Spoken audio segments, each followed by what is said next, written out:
Hello Sentinels, this is episode 20 of 90, all about drug-free ADHD, super focus and aiming clearly. And today I'm going to be talking about three things that my grandfather taught me.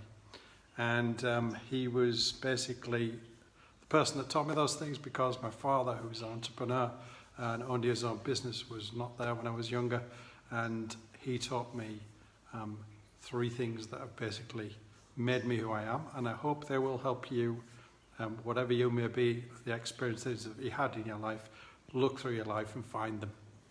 I've been talking about gamification or infinite games the last couple of series episodes, and the things that have drove me to play infinite games and also gamify almost everything, especially if it's boring. If it's boring and there's no way I could gamify it, then I would gamify the process of actually tracking it, which is what I've done in the past.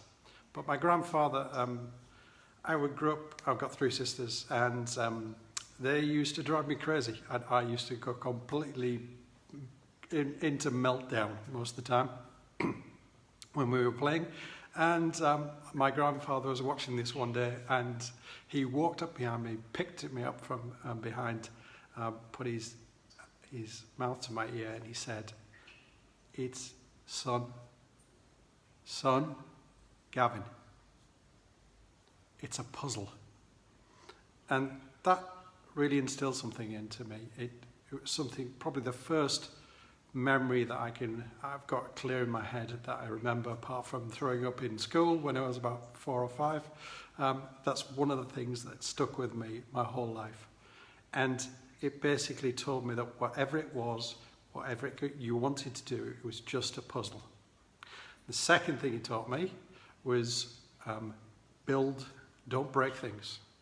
It's a lot nicer to build things, and one of the things that he did with me is I was building like a hut or something of the like.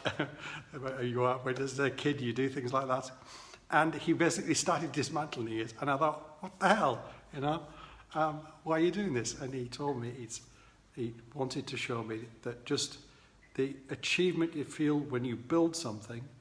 It's easy to break stuff. It's not so easy to build it, but it is very, very satisfying. It's something that really makes a difference in life. And the last thing that he taught me was to write things down that you want to see in your life.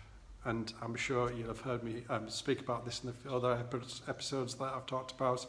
It's writing down those things that you want to see in your life, figuring them out, and figuring out the person you need to be to get to that goal, whatever that happens to be, whether it's a physical thing you want to buy, whether it's a place you want to be, whether it's people you want to have in your life.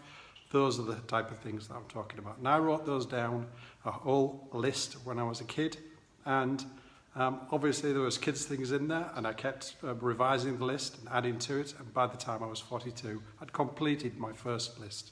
I'd gone through all the different things that I'd wanted to do, travel across the United States, go to different countries, become a data center manager, become an architect in the particular area field that I chose to actually work in, which was helping people with using information technology to make their lives easier. And that was the reason why I did what I did. It was my purpose in life, and I did that for a good 20 years. So there are the three things that maybe will help you, I hope. And that is, it's all a puzzle. It's better to build than to break. And you should write things down you want to see in your life. So write down a bucket list. And this was way before there was a film. So with that, thank you very much. Glad you listened. If not, I hope this helped you. As always, it's sponsored by Leaderstribe.tv, and I will see you again tomorrow. Bye-bye.